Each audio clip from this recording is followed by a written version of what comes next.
بسم الله الرحمن الرحيم.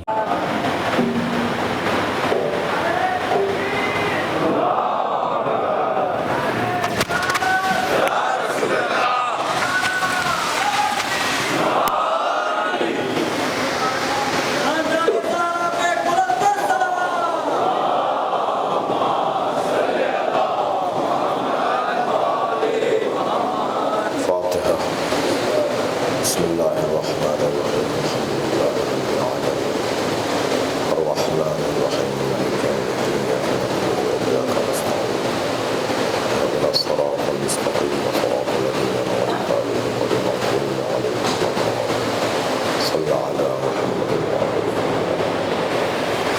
أعوذ بالله من الشيطان الرجيم. بسم الله الرحمن الرحيم. الحمد لله الذي لا يبلغ مدحته القائلون ولا يحصي نعماه العادون ولا يعدي حقه المجتهدون، الذي ليس لصفته حد محدود ولا نعت موجود ولا وقت معدود ولا أجل ممدود، فطر الخلائق بقدرته ونشر الرياح برحمته. الصلاة والسلام على الرسول المسدد المصطفى الأمجد المحمود الأحمد سيدنا ومولانا ومولى الكونين جد الحسن والحسين علي والقاسم محمد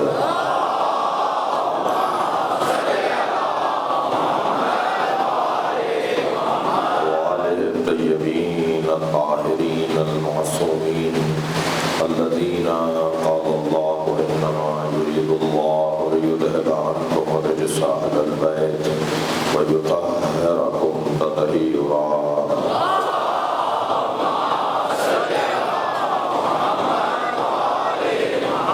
لعنة الله على أعدائهم أجمعين من يوم عداوتهم إلى قيام يوم الدين. أما بعد، قال الحكيم في القرآن الكريم: بسم الله الرحمن الرحيم.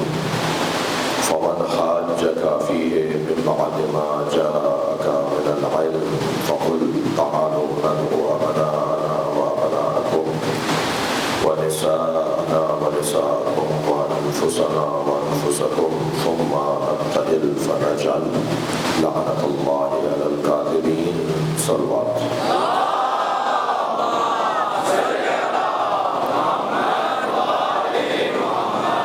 سورہ مبارکہ آل عمران آیت نمبر 61.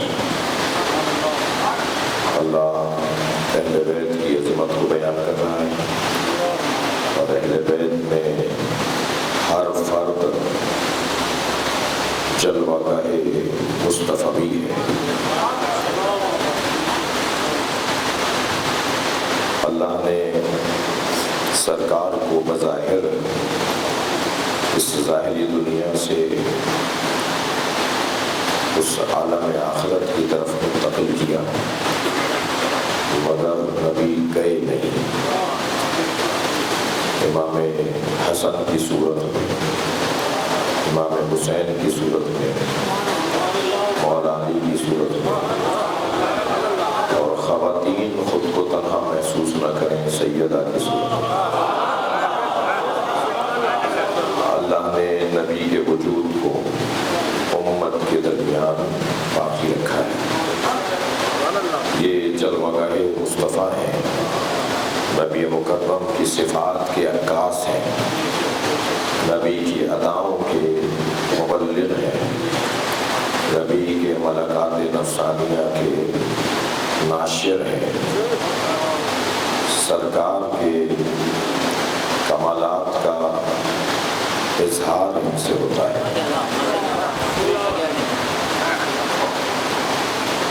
کہتے ہیں نا کہ ہم نے تمہارے دادا کو نہیں دیکھا. وہ کہتے ہیں آپ نے ہمارے دادا کو نہیں دیکھا، آپ نے ہمارے فلاں بڑے کو نہیں دیکھا. جو نامور لوگ ہوتے ہیں، بڑے لوگ ہوتے ہیں، کامیاب لوگ ہوتے ہیں، انہیں دیکھنے کی آرزو ہوتی ہے. جاتی ہے، اظہار کیا جاتا ہے، کاش تم نے انہیں دیکھا ہوتا۔ اب یہ جو کیا میرے اور آپ کے دل میں یہ آرزو نہیں آ سکتی کہ کاش ہم حضرت آدم کو دیکھتے، کہ کیسے تھے حضرت آدم، کاش ہم حضرت نوح کو دیکھتے، کاش ہم حضرت ابراہیم کو دیکھتے، کیا رہا ہوگا مقام حضرت ابراہیم، کاش ہم نے حضرت یوسف کو دیکھا ہوگا، سارے مصر کی عورتیں جن پہ فدا تھیں، زلیخا جن پر فدا، مرد جن کے حسن کا اعتراف کرتے تھے، ہم نے بھی کاش دیکھا ہوتا ان کے چہرے انور کو۔ تو یہ آرزو فطری ہے، اور یہ تاریخ اعتبار سے تو اللہ نے ان ساری آرزوؤں کو، ان ساری خواہشوں کو، کوئی آدم کو دیکھنا چاہتا ہے، کوئی نوح کو دیکھنا چاہتا ہے، ابراہیم، موسیٰ، عیسیٰ، یوسف، ان سب کو دیکھنا چاہتا ہے، تو نبی مکرم کی زبان مبارک پر ایک ایسا فرمان جاری کروا دیا، کیونکہ ہمارا عقیدہ یہ ہے کہ نبی بولتے نہیں ہیں مگر وحی کے مطابق بولتے ہیں۔ سرکار، قرآن کی آیت ہے، سرکار جب بولتے ہیں تو اللہ کی طرف سے اللہ کہتا ہے یہ بول دو تو نبی بول دیتے ہیں، لہذا تمام تر آرزوؤں کو ایک جگہ پر نبی نے بیان کر دیا۔ من اراد ان ينظر الى آدم فی علمہ، جو چاہتا ہے کہ آدم کو ان کے مقام علمی میں دیکھے۔ اچھا، وہ صفات بھی بیان کر دیں جو اس نبی کی غالب صفت تھی، جو اس نبی کا غالب لقب تھا، جس لقب اور صفت سے وہ نبی پہچانا جاتا تھا۔ من اراد ان ينظر الى آدم فی علمہ، جو چاہتا ہے آدم کو ان کے علم میں دیکھے، وَإِلَى نُوحَ فِي حِلْمِهِ، جو چاہتا ہے حضرت نوح کو ان کے حلم میں دیکھے۔ کیا حلم تھا حضرت نوح کا؟ سال ہائے سال، صدیوں تک کشتی بنائی گئی، سارا دن کشتی بنانے میں لگا دیتے تھے، رات کو آ کے یہ تختے توڑ جاتے تھے، دوسرے دن پھر جوڑتے تھے، پھر رات کو یہ شیطان آتے تھے، صلوات پڑھیں ذرا محمد والا،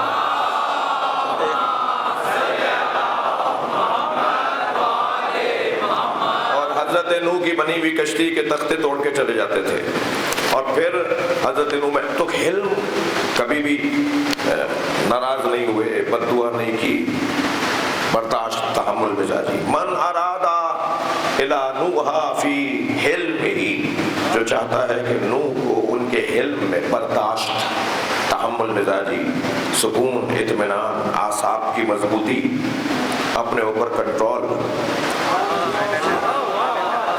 اپنے اوپر تسلط، جو چاہتا ہے کہ حضرت نوح کو ان کے علم میں دیکھے۔ وَإِلَىٰ إِبْرَاهِيمَ فِي خُلْعَتِهِ، جو چاہتا ہے کہ حضرت ابراہیم کو ان کے خلیل ہونے میں سمجھے۔ نبی حبیب خدا ہے، ابراہیم خلیل خدا ہے۔ حضرت ابراہیم کو ان کے خلعت میں اگر کوئی دیکھنا چاہتا ہے، وَإِلَىٰ يُوسُفَ فِي جَمَالِهِ، جو یوسف کو ان کے جمال میں دیکھنا چاہتا ہے، وَإِلَىٰ يُوسُفَ فِي حُسْنِهِ، یہ بھی وَإِلَىٰ يُوسُفَ فِي جَمَالِهِ، وَإِلَىٰ عِیسَىٰ فِي هَیبَتِهِ، روب جلال حضرت عیسیٰ کا، دبدبہ حضرت عیسیٰ کا نام، روب جلالیت کی کیفیت، وَإِلَىٰ عِیسَىٰ فِی هَیبَتِهِ، وَإِلَىٰ مُوسَىٰ فِی عِبَادَتِهِ، جو چاہتے ہیں کہ موسیٰ کو ان کی عبادت میں دیکھے۔ اب یہ آرزویں تھی نا کہ آدم بھی دیکھتے، ابراہیم کو کاش دیکھا ہوتا، موسیٰ علیہ السلام کو کاش دیکھا ہوتا۔ نبی فرما رہے سارے نبیوں کے کمالات میں ہر نبی کو اگر دیکھنا چاہتے ہو فَلْيَنْظُرْ إِلَىٰ عَلِيِّ بْنِ أَبِي طَالِبٍ، صلوات پڑھے محمد وآل محمد۔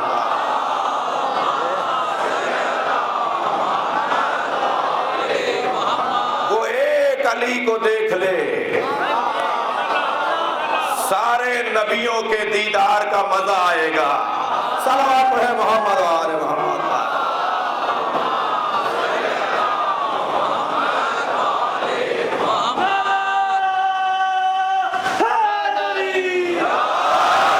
بہت میں نے حدیث سنانے کے لیے. آپ کو اندازہ ہو رہا ہوگا کہ میں نے کوشش کی ہے کہ اس کی ترتیب اچھی ہو. سارے نبیوں کے کمالات کو اگر دیکھنا ہے تو ایک علی میں دیکھیں, اور علی جس کے چہرے کو تک کر دیکھتے ہو اسے محمد کہا جاتا ہے.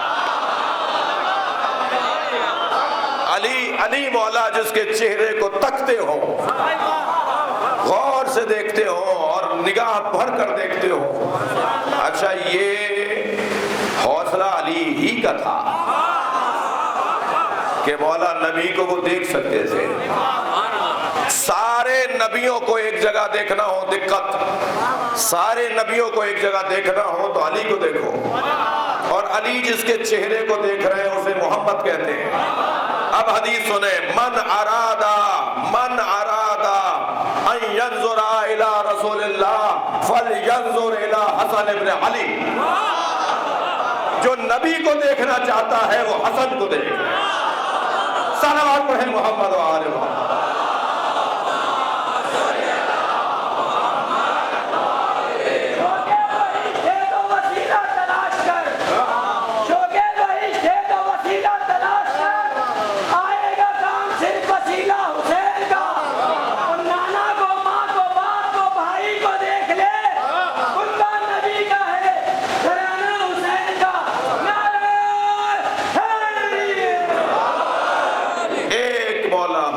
دیکھنے سے نبی کا دیدار. یعنی اب میں کہہ دوں کہ جس کے حسن پر یوسف فدا, یا زلیخا ما الذی دعاک ہناک, اے زلیخا تمہیں اس حال میں کس نے پہنچا دیا؟ یہ پوچھ رہے ہیں حضرت یوسف زلیخا سے. اچھا, آپ کسی سے پوچھیں کہ یہ کس نے کیا تمہارے ساتھ, وہ فوراً کہ تم نے, تو کیا کیفیت ہوگی؟ آپ کسی سے کہیں یہ کیا ہوا ہے تمہارے ساتھ, اور وہ بے ساختہ کہے تم نے کیا یہ. حضرت یوسف فرمانے لگے, یا زلیخا ما الذی دعاک ہناک, یہ کیا ہوا تمہیں, یہ کس حال میں پہنچ گئی ہو؟ تو بے ساختہ کہنے لگی, حسن و وجہ کا یا یوسف, تمہارے چہرے نے یہ حال بنایا ہے, تمہارے چہرے کے حسن نے یہ حال بنایا ہے. تو حضرت یوسف نے بے ساختہ فرمایا, کیفا لو رائتا نبیا کان فی آخر الزمان یقال لہ محمد, تمہارا کیا حال ہوتا اگر آخری زمانے میں آنے والے نبی کو دیکھ لیتی جن کا نام محمد ہے.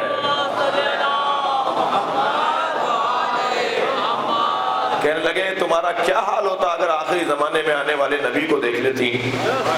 تو فوراً فرمانے لگی کہ صدقتا یا یوسف, تم سچ کہہ رہے ہو, وہ تم سے زیادہ حسین ہے. اچھا, محبوب جو کہے وہ سچ ہوتا ہے. عشق تو کر کے دیکھو, جب عشق ہو جائے گا تو معشوق کی کوئی بات بھی غلط نہیں لگے گی, محبوب کی ہر بات اچھی لگے گی. تو ایک تو یہ پہلو. دوسرا پہلو عرض کرتا ہوں, فرمایا کہ تمہارا کیا حال ہوتا اگر تم نے آخری زمانے میں آنے والے نبی کو دیکھ لیا ہوتا جن کا نام محمد ہے. تو کہنے لگی تم سچ کہہ رہے ہو. تو حضرت یوسف نے فرمایا, کیفا علمت انی صدقت, تمہیں کیسے پتا میں سچ کہہ رہا ہوں؟ مکالمہ سنیے. فرمانے لگے تمہیں کیسے پتا میں سچ کہہ رہا ہوں؟ کہنے لگی, ہینا ذکرتہ وقع حبہ فی قلبی, جب تم نے محمد کہا نا تو ان کی محبت میرے دل میں آ گئی. فَأَوْحَىٰ إِلَىٰ یوسف, اللہ نے وحی کی حضرت یوسف کی طرف, یا یوسف انہا صدقت, یہ سچ کہہ رہی ہے, اس کے دل میں میرے مصطفیٰ کی محبت آ گئی ہے, اور جب یہ میرے محمد سے محبت کر رہی ہے تو تمہیں حکم دیتا ہوں اب اس سے شادی کرو. اللہ اکبر. اگر کوئی نبی کی گنہگار بھی ہو, بھائی ایسے نہیں دوں گا یہ جملہ, اگر کوئی نبی کی گنہگار بھی ہو اور محمد مصطفیٰ سے پیار کر لے, اللہ معاف کر دیتا ہے۔ صلوات پڑھیں محمد و آل محمد۔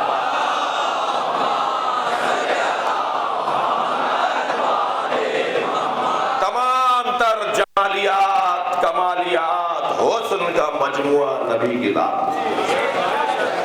اور نبی فرما رہے ہیں من اراد ان ينظر الى رسول اللہ، اگر کوئی رسول اللہ کی طرف دیکھنا چاہتا ہے فلينظر الى حسن ابن علی، وہ ایک حسن ابن علی کو دیکھ لے۔ آغوش میں بیٹھے ہوئے سرکار دو جہاں کے، سرکار آیات قرآنی کی تفسیر بیان کر رہے ہیں کہ امام حسن مجتبیٰ آسمان پر دیکھ رہے ہیں۔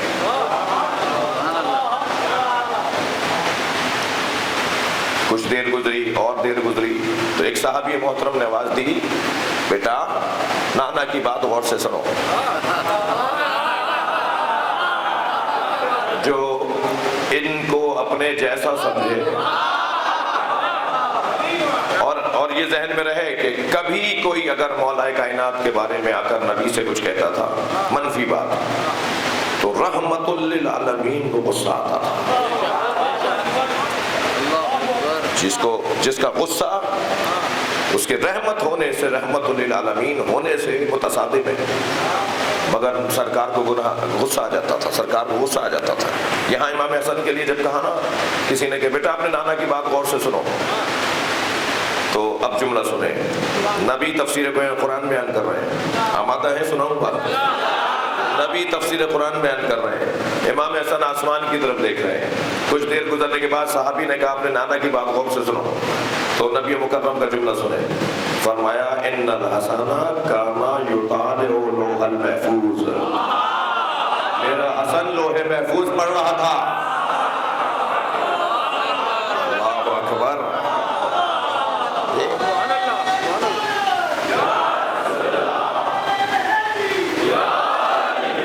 توجہ کر لی۔ میں جب محرم کی اور اس عشرے کی ان مضامین کی تیاری کر رہا تھا تو حضرت علامہ طالب جوہری کو پڑھنے کا بھی موقع ملا، تو علامہ نے یہاں حدیث کا ایک اور نسخہ بدل پیش کیا۔ انہوں نے فرمایا کہ حدیث میں یطالع بھی ہے، یلاحظ بھی ہے، اور فرمانے لگے اللہ ان کی مغفرت فرمائے، اللہ ان کے درجات کو بلند فرمائے، فرمانے لگے کہ ان الحسن کانا یطالع لوح المحفوظ بھی ہے۔ جواب دے رہے سرکار صحابی محترم کو کہ حسن لوح محفوظ کا مطالعہ کر رہا ہے۔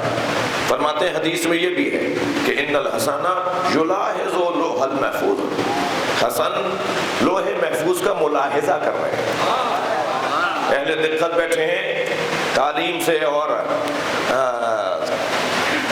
تالیف اور تصنیف سے وابستہ شخصیات بیٹھی ہیں، مطالعہ اور ہوتا ہے، ملاحظہ اور ہوتا ہے۔ مطالعہ اور ملاحظہ میں بہت دیر تک میں اس رستے کا راہی ہوں، بہت دیر ٹھہر سکتا ہوں اس مضمون پر، مگر ایک جملہ کہہ کے مضمون اپنا منزل تبدیل کروں گا۔ مطالعے میں اور ملاحظے میں فرق ہے۔ جب علم حاصل کرنا ہو تو مطالعہ کہتے ہیں، جب اس میں ترمیم کرنی ہو تو ملاحظہ کہتے ہیں۔ صلوات پڑھیں محمد و آل محمد۔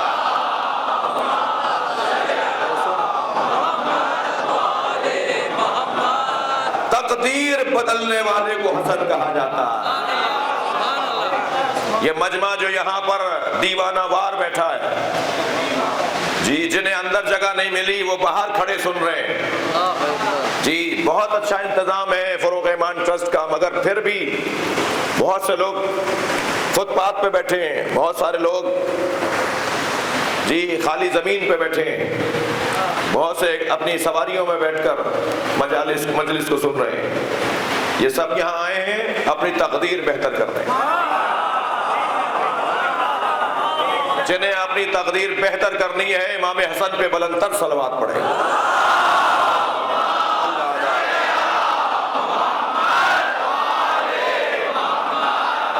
ماشاءاللہ۔ اچھا، اب جب مولا علی تمام انبیاء کے کمالات کا مجموعہ اور سرکار سرکار مولا علی سے بھی افضل، اور سرکار جو جہاں کو دیکھنا امام حسن کو دیکھنا، اور امام حسن کو دیکھنا نبی مکرم کو دیکھنا۔ تو نبی مکرم کی زندگی کا جو مقام علمی ہے اس پر میرا منہ چھوٹا ہے، بات بڑی ہے۔ یہ کہہ کر آگے بڑھوں گا کہ اللہ جب اپنے علم کو کاغذ پر اتارتا ہے تو اسے قرآن نام دیتا ہے، اور اللہ جب اپنے علم کو پیکر میں ڈھالتا ہے تو اسے محمد نام دیتا ہے۔ یہ وجود مقدس سرکار دو جہاں علم الہی کا مجسمہ ہے، مجسم وجود ہے۔ تشریف فرما ہے اصحاب، بڑے بڑے نام، بڑی بڑی شخصیات، حبر الامہ جیسے لوگ۔ کسی نے کہا کہ قرآن مجید میں یہ جو آیت ہے سورہ مبارکہ بروج میں وَشَاهِدٍ وَمَشْهُودٍ، پوری آیت ہے یہ، شاہد و مشہود، پوری آیت ہے یہ، سورہ بروج کی تیسری آیت ہے۔ وَشَاهِدٍ وَمَشْهُودٍ، یہ شاہد اور مشہود کیا ہے؟ تو حضرت ابن عباس نے فرمایا کہ شاہد سے مراد یوم الجمعہ ہے اور مشہود سے مراد یوم عرفہ ہے۔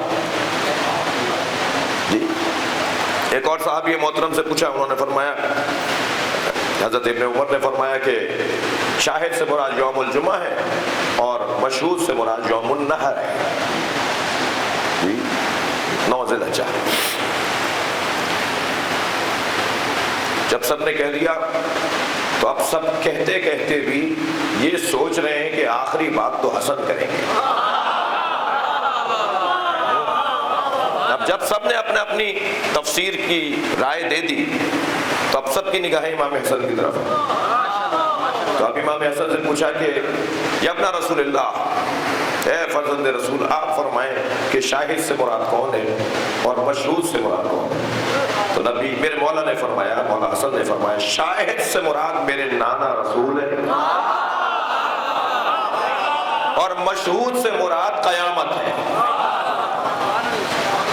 اور پھر دونوں نظریوں پر میرے مولا نے قرآن کی آیت پڑھی، اس لیے کہ تفسیر تو ہے ہی وہ جو قرآن سے قرآن کی جائے، اور اتنا وسعت علم اگر کسی کے پاس ہو تو وہ حق رکھتا ہے کہ وہ مفسر قرآن کہلائے۔ تو میرے مولا نے فرمایا کہ شاہد میرے نانا، مشہود قیامت، جسے دیکھا جائے گا، قیامت سب دیکھیں گے، مشہود ہے۔ اور آپ نے پھر آیت پڑھی، اِنَّا أَرْسَلْنَاكَ شَاهِدًا وَمُبَشِّرًا وَنَذِيرًا وَدَاعِيًا إِلَى اللَّهِ بِإِذْنِهِ وَسِرَاجًا مُنِيرًا۔ قرآن کی آیت اِنَّا أَرْسَلْنَاكَ شَاهِدًا، سامنے کی آیت ہے، اے میرے نبی ہم نے تمہیں شاہد بنا کر بھیجا ہے، اور مشہود سے مراد قیامت ہے۔ لہذا فرمایا کیا تم نے قرآن میں نہیں فرمایا کہ قیامت کے لیے قرآن میں، کیا تم نے قرآن کو نہیں پڑھا کہ قیامت کے لیے قرآن میں اللہ نے ارشاد فرمایا ذَلِكَ یوم المشہود، یہ وہی دن ہے جو نظر آئے گا۔ جی علم مولا امام حسن، مولا حسن کا علم کا یہ ایک عنوان۔ سرکار مولا علی کے ساتھ تشریف فرمائے کہ ایک صحابی محترم کی آواز آئی، یا علی حالت احرام میں نے شکار کیا ہے، کفارہ کیا ہے؟ حالت احرام میں شکار حرام ہے، یہ کام اگر ہو جائے تو اس کا کفارہ ہے۔ کہ حالت احرام میں شکار کیا تھا، اس کا کفارہ کیا ہے؟ سوال مولا علی سے ہوا ہے۔ مولا نے امام حسن کو دیکھ کر فرمایا بیٹا تم جواب دو۔ یہ حسن ہے، نبی کے ہوتے ہوئے مولا علی جواب نہیں دیتے تھے اور مولا علی کے ہوتے ہوئے امام حسن جواب نہیں دیتے تھے، مگر یہ کہ مولا علی فرمائیں بیٹا حسن تم جواب دو۔ تو مولا امام حسن نے بابا کے چہرے کو دیکھ کر کہا بابا انہوں نے نہیں فرمایا کہ احرام حج کا تھا یا عمرے کا تھا، بابا انہوں نے نہیں فرمایا کہ حرم میں شکار کیا یا حرم کے باہر، بابا انہوں انہوں نے نہیں فرمایا چوپائے کا شکار کیا یا کسی پرندے کا. صلوات پڑھے محمد و آل محمد.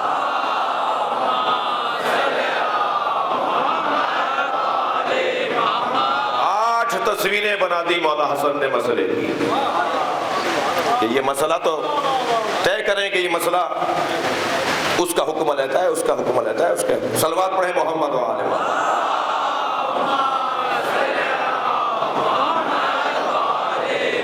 عزیزان گرامی, امام حسن علم کے باب میں بہت روشن بات ہے, اور جو لوح محفوظ کا مطالعہ کرے نا اس کا مقام تصرف بھی روشن ہے. کل ہو سکتا ہے, کل یا پرسوں ہم مولا امام حسن کا وہ خطبہ آپ کو سنائیں جو آپ نے مولا نے دربار حاکم شام کے سامنے خطبہ ارشاد فرمایا. اس میں اہل بیت کے فضائل بیان کیے اور اپنا مقام علمی بیان کیا ہے, اور اس میں بتایا ہے کہ امام حسن نے کہ اللہ نے مجھے کیا مقام عطا کیا ہے. اصحاب کے ساتھ سفر پر ہیں کہ ایک جگہ سے گزر ہوا کہ قیام ضروری تھا, سواریوں سے اترے, ایک کھجور کا سوکھا ہوا درخت نظر آیا, ٹہنیاں سوکھی بھی ہے, درخت بھی سوکھا ہوا ہے. ایک صحابی محترم نے فرمایا کہ کاش یہ ہرا بھرا ہوتا تو ہم اس کے سائے میں بیٹھتے اور اس پہ پھل بھی ہوتا تو ہم اس سے کھجور کھاتے. جب اظہار کیا نا اس بات کا کہ کاش ایسا ہوتا, تو امام نے اپنی سواری کو ایک جگہ باندھا اور اس درخت کے قریب گئے اور اس پہ ہاتھ رکھ کے کہا یا اللہ یہ میرے ساتھی چاہ رہے ہیں کہ یہ درخت ہرا بھرا بھی ہو جائے اور اس میں تازہ رطب تازہ کھجوریں بھی نکل رہے ہیں. ابھی امام کا ہاتھ علیحدہ نہیں ہوا تھا کہ درخت ہرا ہونے لگا, درخت ہرا ہوتا جا رہا تھا اور تازہ تازہ کھجوریں نکل رہی تھی. امام نے فرمایا کہ لو یہ ہرا بھی ہو گیا اور تازہ کھجوریں بھی ہیں. تو کھجوریں بھی کھائیں, اس کے درخت کے سائے کے اندر صحابہ کرام مولا کے صحابی بیٹھے بھی. اسی اثنا میں ایک چرواہا وہاں آ گیا, کبھی درخت کو دیکھتا ہے, کبھی اس ماحول کو دیکھتا ہے. کہنے لگا میں ابھی کچھ دیر پہلے یہاں سے جانور لے کے گزرا ہوں اور یہ صحرا میرے روزانہ کی گزرگاہ ہے. یہ درخت تو ایک مدت سے خشک ہے, مجھے سمجھ میں نہیں آ رہا کہ میں کیا دیکھ رہا ہوں. تو صحابی محترم کی آواز آئی ہمارے ساتھ فرزند رسول ہے. امام کی طرف اشارہ کیا کہ یہ ہمارے ساتھ فرزند رسول ہے. کہ کیا مطلب؟ کہ انہوں نے یہ معجزہ دکھایا ہے, اس درخت کو ہرا بھرا بھی کر دیا, پھل بھی آ گیا. تو کہنے لگا یہ جادو ہے, کہنے لگا یہ جادو ہے. انہوں نے بہت سمجھایا کہ ادب رکھو, احترام رکھو, یہ جادو نہیں ہے, معجزہ ہے. کہنے لگا مجھے دکھاؤ کون ہے. حضرت تشریف فرما تھے, قریب آ کے کہنے لگا معاذ اللہ, توہین کرنے لگا, معاذ اللہ تم جادوگر ہو. حضرت نے فرمایا اللہ سے پناہ مانگو, میں نبی کا نواسا ہوں, اللہ نے ہم پہ کرم کیا ہے. کہا نہیں تم لوگ جادوگر ہو. حضرت نے فرمایا توبہ کرو. توہین پر توہین بڑھنے لگی. اچھا جو بے ادب ہوتے ہیں نا ان کا انجام برا ہے. میں اپنے بچوں اور جوانوں سے کہوں گا کہ ادب احترام رکھو, نا اہل کو بھی اس کا ادب اہل بنا دیتا ہے. کوئی کمزوری بھی ہوگی نا کسی چیز میں, اس کمزوری کا ازالہ ہو جائے گا ادب کی وجہ سے. جی امام نے فرمایا کہ اللہ کی پناہ مانگو, تم غلط کہہ رہے ہو. کہنے لگا اچھا اگر یہ درخت تمہارے کہنے سے ہرا بھرا ہوا ہے اور اس میں پھل آیا ہے تو پھر مجھے کتا بنا دو. مجھے معاف کیجیے گا, روایت ہے تو میں سنا رہا ہوں. کہنے لگا مجھے کتا بنا دو.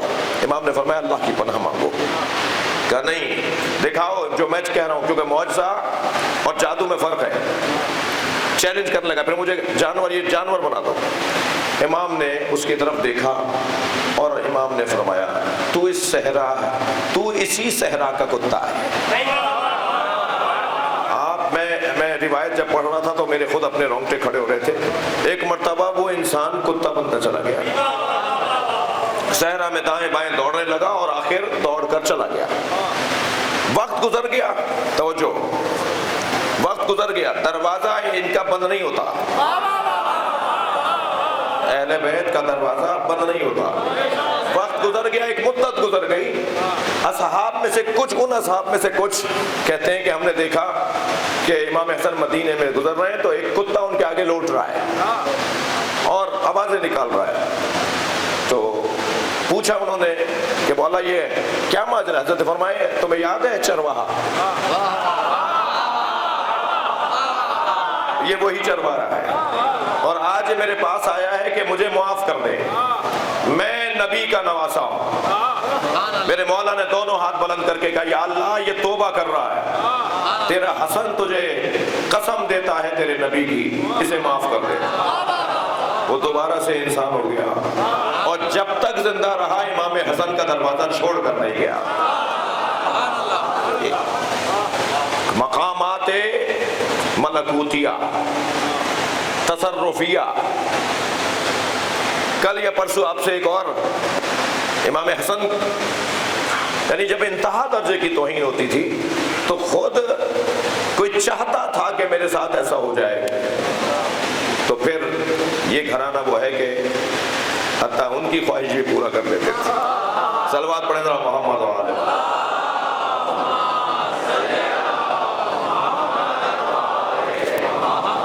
بس عزیزو، آج مجھے آپ سے کچھ 5-10 منٹ پہلے رخصت لینی ہے۔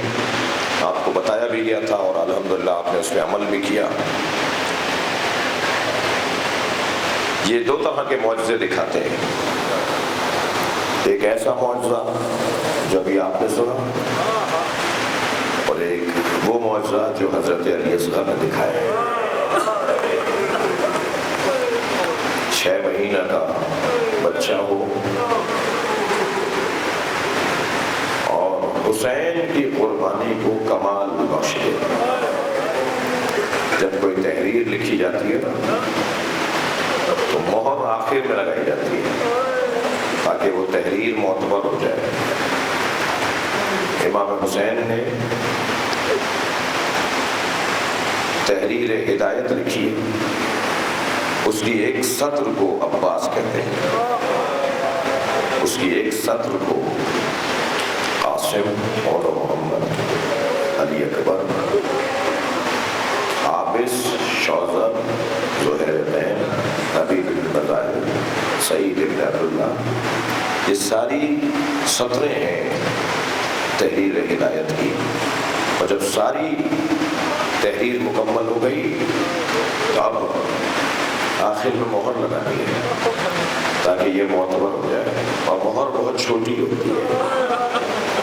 امام نے اپنی تحریر ہدایت پہ جو مہر لگائی ہے اسے علی اصغر کہتے ہیں۔ ایسا معتبر شہادت نامہ کہ اب قیامت تک حسین کا یہ واقعہ کربلا کا دہرایا جاتا رہے گا، اس کا اعتبار روشن رہے گا۔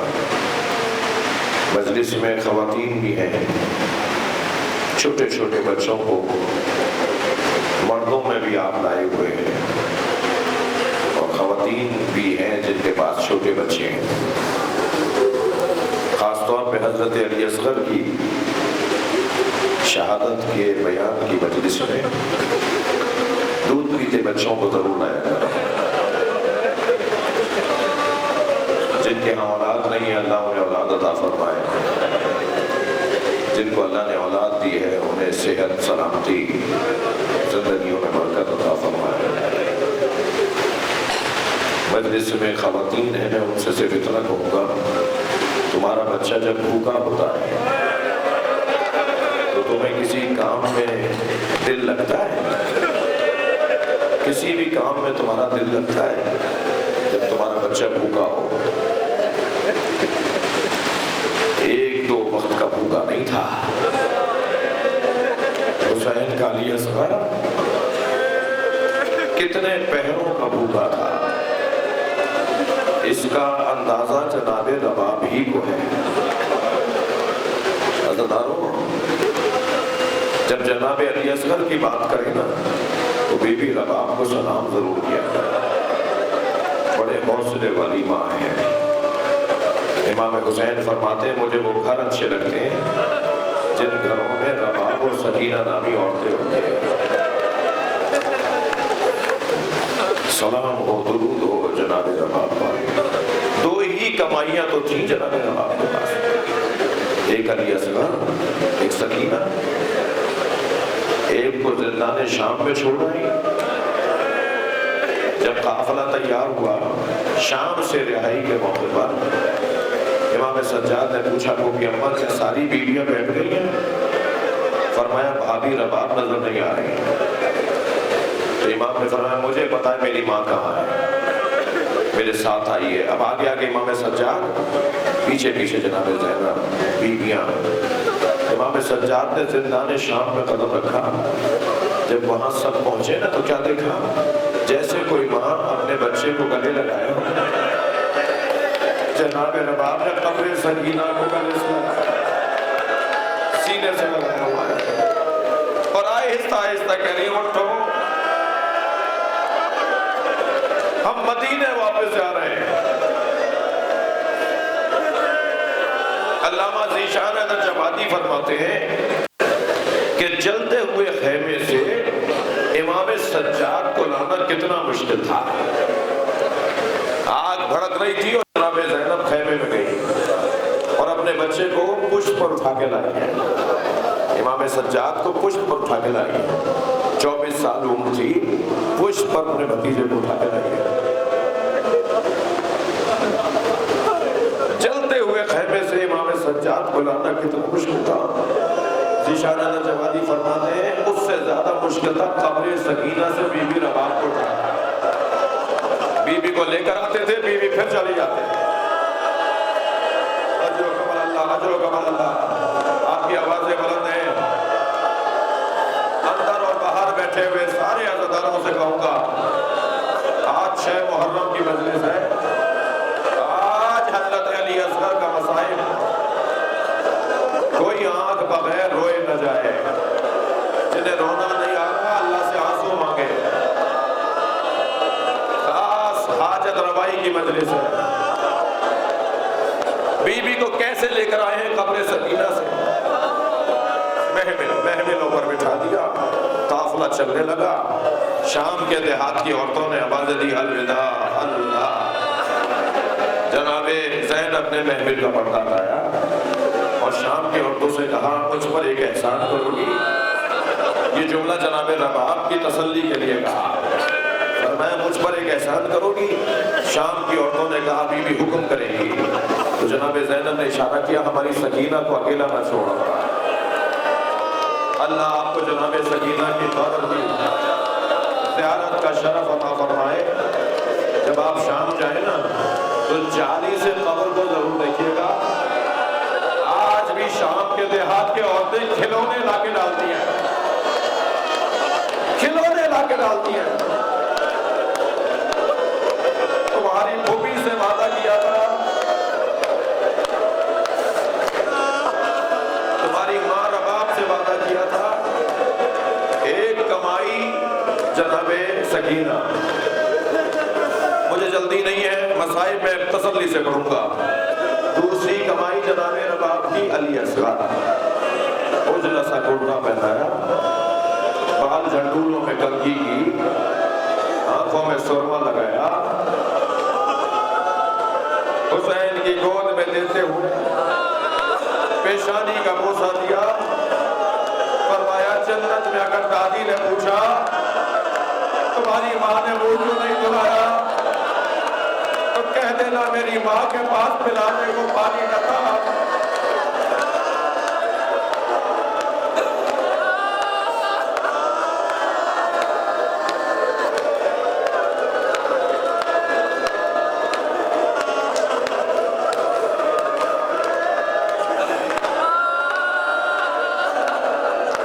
میرے ایک دوست ہندوستان کے رہنے والے، ہر سال میں یہ بات سناتا ہوں آپ کو، ہندوستان میں میرے ایک دوست ہندوستانی ایک میرے قوم میں دوست تھے، وہ فرمانے لگے کہ ان کے شہر بنارس کا جلوس ان کے امام بارگاہ سے نکلتا ہے، تعزیے کا جلوس۔ وہ جلوس نکلا عاشور کے دن، تو ہم چند دوست جلوس کے روٹ پر آگے چلے گئے۔ جلوس ابھی پیچھے تھا تاکہ انتظام دیکھ سکیں، صفائی ستھرائی دیکھ سکیں۔ کہنے لگے تعزیہ پیچھے تھا، ہم آگے چلے گئے، ایک چوک آیا، اس پہ ہزاروں ہندو عورتیں کھڑی تھیں۔ کہنے جب قریب گئے تو اور ہمیں ایک چیز نظر آئی کہ ہر گود میں دودھ پیتا بچہ ہے۔ کہنے لگے ہم برابر سے گزرے تو ایک ہندو عورت کی آواز آئی، بھائی مسلمان لگتے ہو؟ تو کہتے ہیں میں نے کہا ہاں مسلمان ہیں۔ کہنے لگے مسلمان ہو تو بتاؤ بابا حسین کا جلوس کب آئے گا؟ بابا حسین کا جلوس کب آئے گا؟ تو کہنے لگے میں نے کہا تمہیں بابا حسین کے جلوس کا انتظار کیوں ہے؟ کہنے لگے تمہیں نہیں پتا آج حسین کا بچہ بھوکا مارا گیا، ہم آج اپنے بچوں کو دودھ نہیں پلاتے جب تک تعزیہ دفنا نہ کیا جائے۔ اجرک اللہ، اجرک اللہ۔ یہ 6 محرم کی مجلس پھر سال بعد آئے گی، 1 سال کے بعد آئے گی یہ مجلس۔ اجرک اللہ۔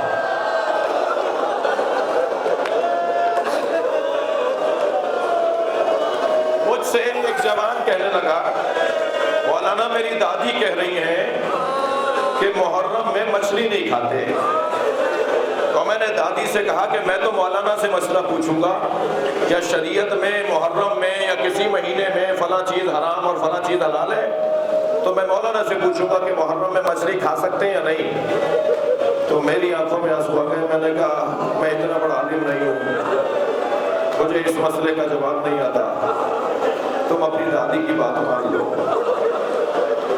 کہا مولانا سمجھائیے۔ میں نے کہا تمہاری دادی صحیح کہہ رہی ہے، اس لیے کہ حسین نے علی اصغر کے تڑپنے کو مچھلی کے تڑپنے سے تعبیر کیا۔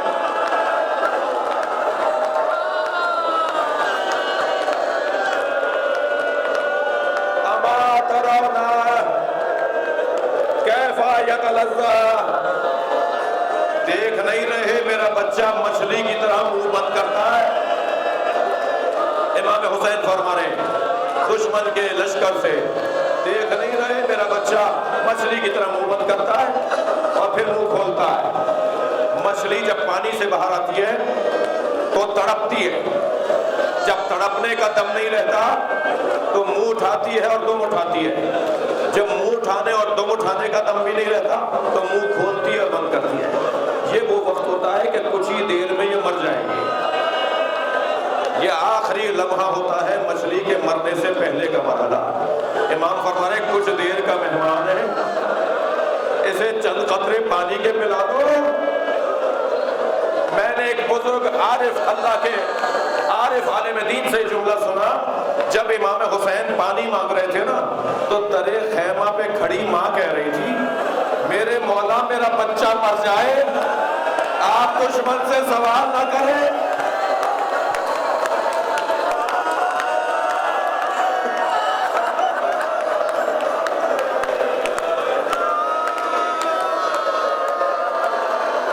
ایک تیرے سے شعبہ علی اصغر کے گلے پہ آ کے لگا، امام نے چلو میں خون کو لیا، علی اصغر کے گلے سے نکلنے والے خون کو ہم نے چلو میں لے لیا، آسمان کی طرف دیکھا، اللہ نے غربت حسین، عباس نہیں ہے سہارا دینے کو، علی اکبر نہیں ہے بابا کا بازو پکڑنے کو، اب کربلا میں حسین اکیلا، آسمان کی طرف دیکھا، آواز آئی پانی نہیں برسے گا،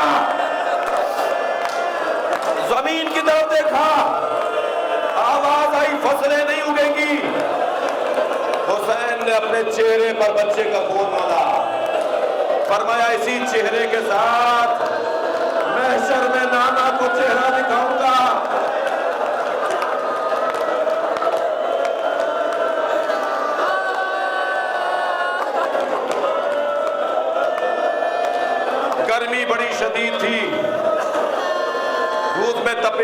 تھی، امام نے بچے کے لاشے پہ آبا کا دامن ڈالا، لاشا لے کے چلے، جو کچھ دیر پہلے تڑپ رہا تھا اب سکون سے بابا کی گود میں سو رہا ہے۔ درے خیمہ کے قریب آئے، نہ جانے کیا خیال آیا، الٹے پیر واپس ہونے لگے، پیچھے ہٹے، نہ جانے کیا خیال آیا، آگے بڑھنے لگے۔ اسی اثنا میں خیمے سے پردہ ہٹا، تھکے نہیں، خیمے سے پردہ ہٹا، سکینہ کی نظر آئی۔ بی بی نے دور سے دیکھا کہ جو کچھ دیر پہلے بھائی تڑپ رہا تھا اب سکون سے بابا کی گود میں سو رہا ہے، اب سکون سے بابا کی گود میں سو رہا ہے۔ آواز دے کر کہا بابا میں بھی پیاسی ہوں، بابا مجھے بھی پانی پلا رہی ہے۔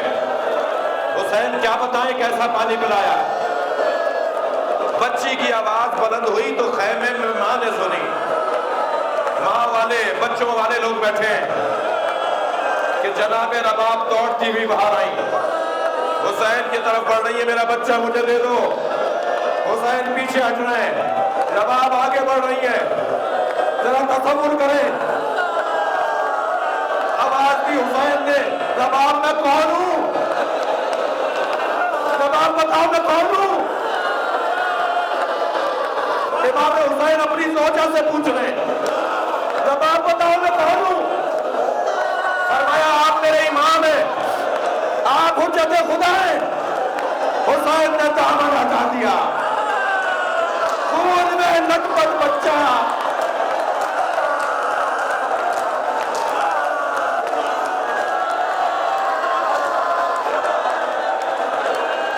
یا